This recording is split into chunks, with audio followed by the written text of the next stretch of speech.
Hey everybody, it's William Carter here with InquisitiveCarter.com.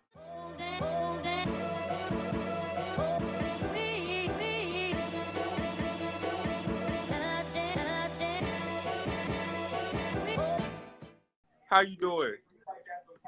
I'm good. How you doing, Carter? I'm doing good. I see you. I see you. All right, all right, all right. I like it. Go ahead. You better have the outfit matching. All right. I rock with it. I appreciate that. You took notice. Thank you. Yeah, this is the Courtney look.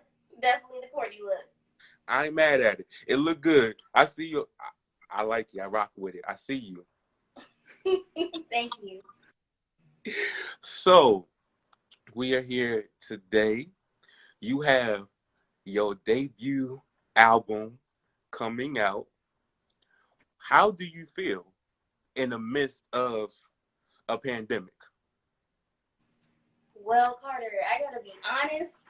The pandemic literally has had no effect on what I'm doing and what's to come. I think you just gotta know how to adjust when it comes to stuff like that. But I'm ecstatic. I got plenty of adjective words, but I'm ecstatic. I'm excited. I'm anxious because I'm ready for the response of other people for this album. It's gonna be a great release. Like there's gonna be some surprises, for people that do know me personally. They're gonna be surprised with this album.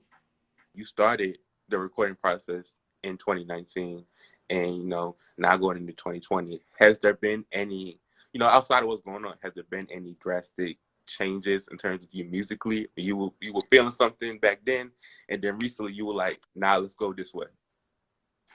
I mean, definitely when I started making music, because I was in Columbia and then I moved to Charlotte, North Carolina, and that's when I started my album. And the direction that I wanted to originally go was with the 90s. Like I love 90s R&B. Everybody knows that, and I was trying to go that direction. But then me and my producer, we just got together, and it was our first time in the studio. We got together, and we had no intention, no expectations. He just was like, "What kind of vibe are you feeling?" We had the lights set right. He started throwing out noises and instruments, and once that happened, there was no option. Like we had to go with what that song was telling us to go with. Right. And I think it's very ironic that you played anticipating with me coming into the live, because that was the very first song for that album that was made. So because of anticipating, that kind of set the direction of like how the album was gonna go. So yes, there was a change, and once the change happened, we rode with it. Like we just rode the wave of the vibe and just kept it going. Right. Listen, cause the song, listen, it's a mood setter, all right. It's a mood setter. Like I gotta give it to you. Like y'all did what you had to do. Thank you. I appreciate that. No, it definitely is a mood setter. You got to be careful who you listening around when you listen to songs off my album. That is no joke. Oh no, definitely. So you did say you had a lot of words to describe your album. If you could pick three, what would it be? What would they be? I would say sensual. I would say sexy, but I'm gonna say sensual because sex is very direct, but there are multiple things that fall under sensuality. I would say electrifying for sure, because all the songs is a storyteller. So you're taken through an experience, and it's electrifying. And then I would have to say that my album is very vibey, like a vibe. I use vibe as a descriptive word, because each song, like when you listen to it, it puts you somewhere. Like you said, anticipating, it kind of puts you in a mood, and it's probably the bedroom. All the other songs do the same thing, so that's what I would have to give my album. 3 words: vibey, sensual, and then electrifying. All right, now. How has your upbringing influenced, your music, your art, all of that good stuff? Well, my upbringing, is definitely rooted from my dad. Mm-hmm. He listens from 60s up until now. Like, he was pretty diverse, but I got my old school from my dad. And then with that came my artist influences. So Mariah Carey, that's my boo. Mariah, Brandy, Janet Jackson, SWV, all those 90s acts that were really popular. I pull all my inspiration from them. And, you know, my music may not be 90s, but my sound is 90s. And I get that a lot. I don't even be trying harder. I don't. But every time somebody hears something from me, they say, this is a 90s vibe. So that's where it comes from. It comes from you know, family line, and then just carrying that along as I get older. Right. No, but that's a good thing though. Like, you can always be inspired by a generation or by a movement or whatever the case may be. But it's one thing to be inspired by it, and it's another thing to kind of attempt to emulate what you had. Because, like, we're in 2020. We're not going to emulate what happened in the 90s, but you can always be inspired by it and make your own way, make your own mindset, do whatever it is that you got to do. Yeah, I agree. Like, I definitely agree. People will try to, I'm going to say copy. You said emulate, I'm going to say copy. People try to copy things that already been done, and, you know, that's not necessarily how it works. Since you mentioned it, and they say your biggest influences are Mariah Carey, Brandy, and Janet Jackson, if you could name your favorite song from each one of them, what would it be?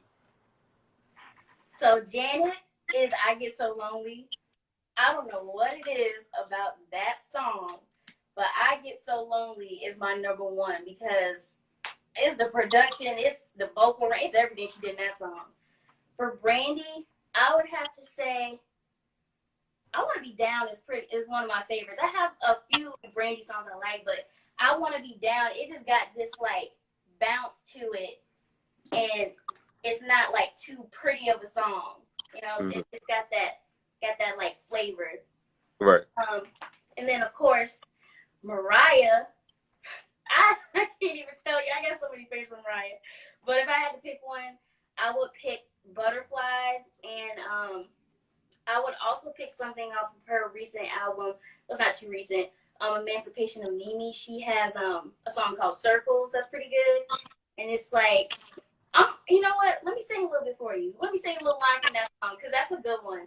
But it goes, oh boy, my world has changed, and I don't think I can make it without you. Nothing's the same. Got me running around in circles over you. That song is amazing.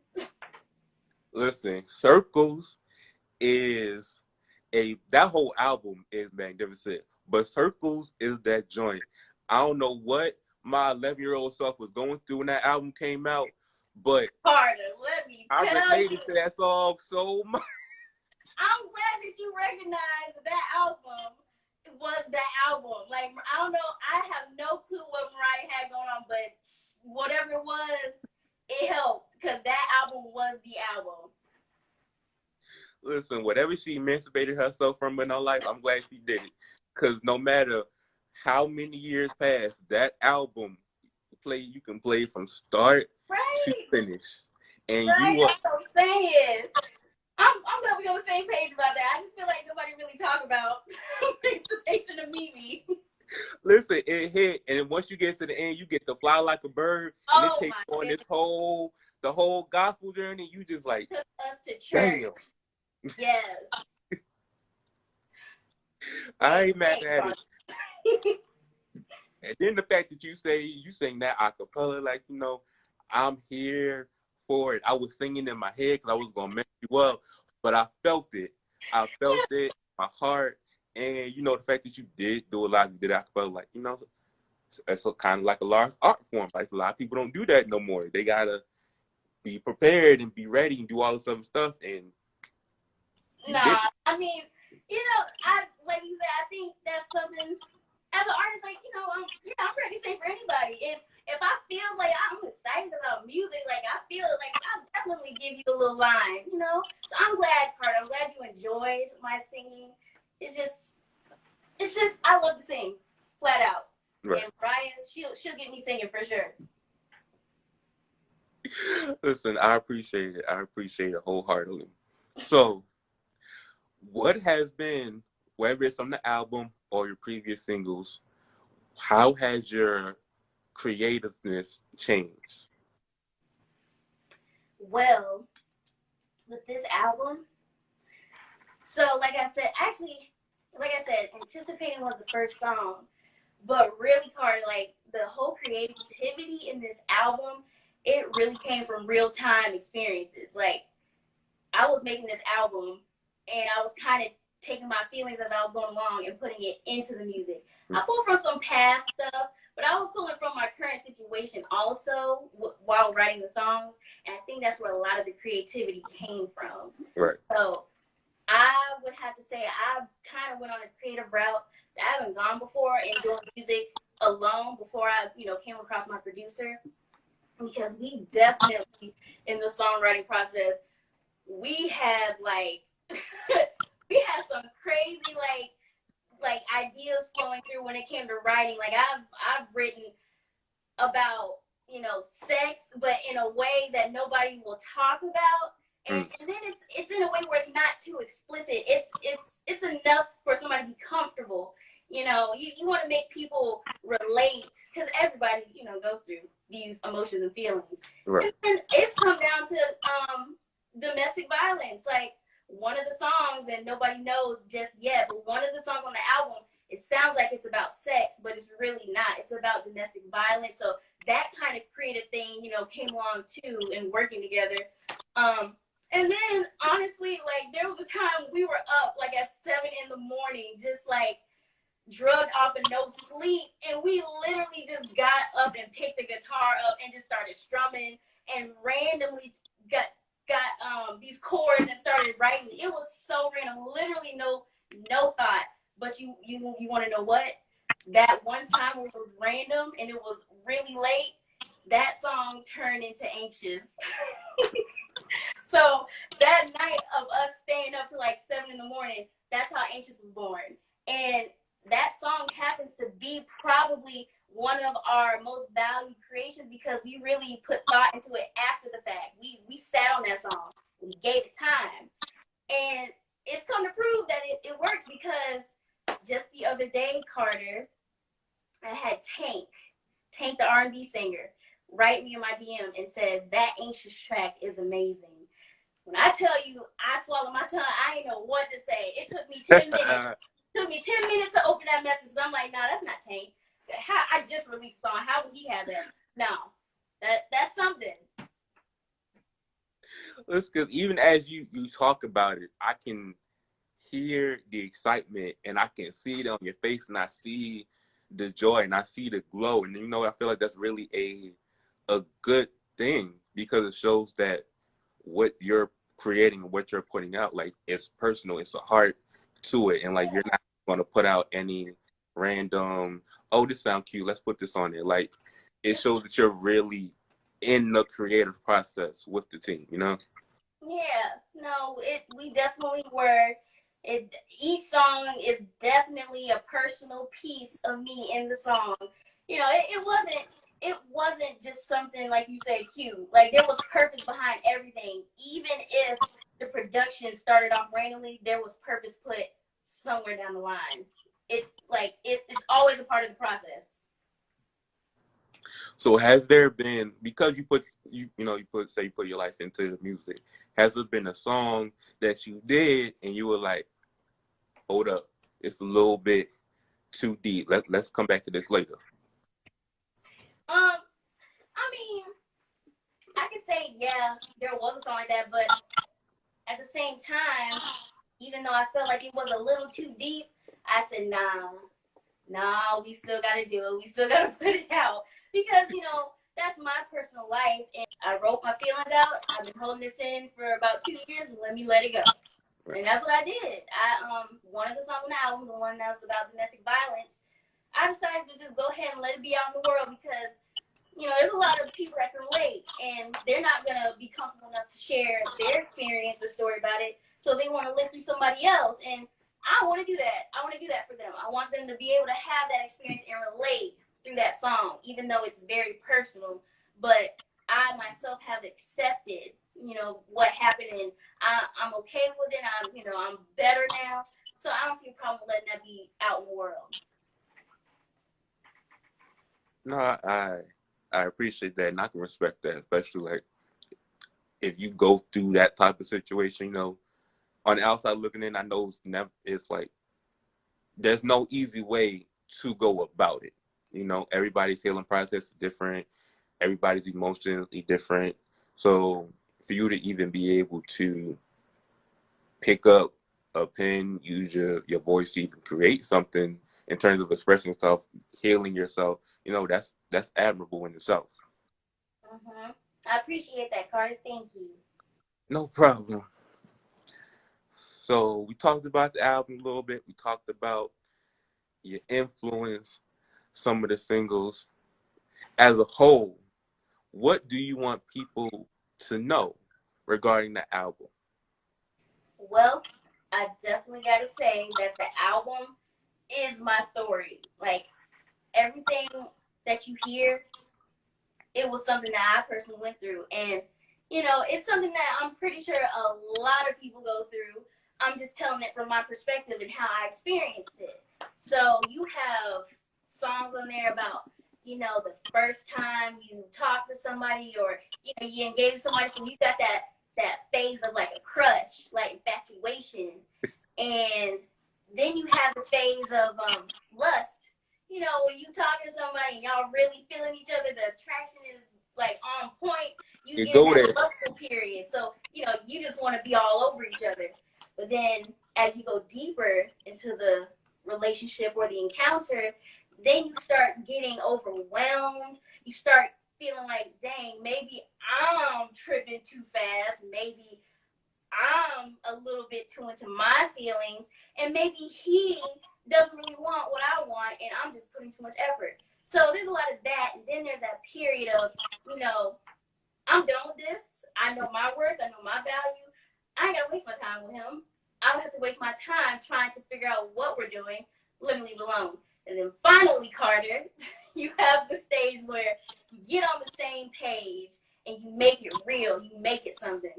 And that right there, the whole process of the album is what a lot of women go through. So as a woman, I express what those phases of a relationship feel like.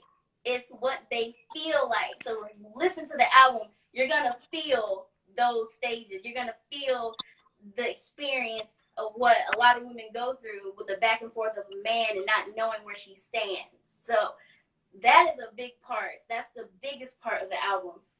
And I'm telling you, when you listen, it's gonna be an experience. Like I'm excited, Carter. I don't listen to that thing multiple times in a row. It just makes sense so well. Listen, that's a good thing.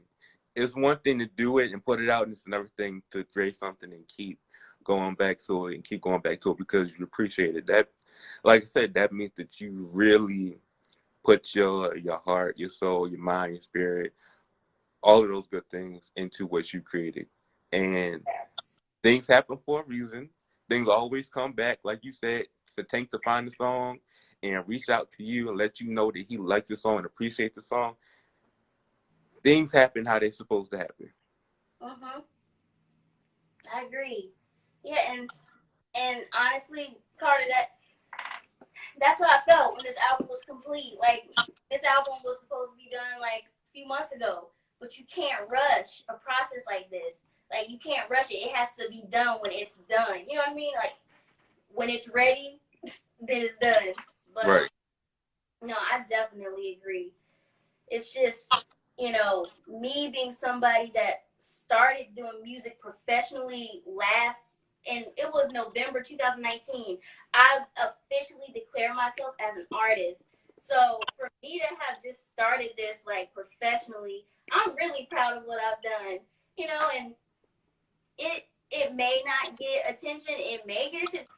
Look, Tank already approved it, so I'm pretty satisfied. But You you know, I good. want to get it out. I want to get the story out to people so they can engage and experience with me. Right. But yeah, I've been on a pretty good path of music since I started, and especially the transition from Columbia, South Carolina to Charlotte. You know, that was a big step. I was coming from a whole music community in Columbia. I had just like got my face everywhere, was made friends, connections, and then I up and moved, and I had to redo it all again in Charlotte. But I was lucky enough to meet Jermaine Spencer of the platform. I took a chance, went out by myself to this event, and I was still living in Columbia, so I had to commute an hour and a half. But I went to that event, met Jermaine.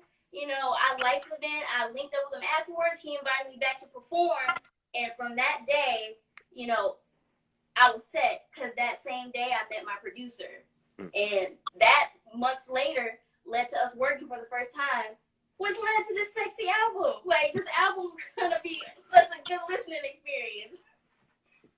See, it happened how it was supposed to happen. Your time, that hour and a half commute, it was worth it. Yes. The group that formed was supposed to happen. The Yep. world put you together, and that's the best thing that can happen for you. It really is. Well, thank you. I appreciate you for taking your time to speak. You know, we made it through. Got asked some good questions, got some good content, got you singing a cappella, Mariah Carey. Not everybody can do that to their credit, so I got to give that to you. Thank you, Carter. No problem. And you enjoy the rest of your day, and we're here to support you. Okay.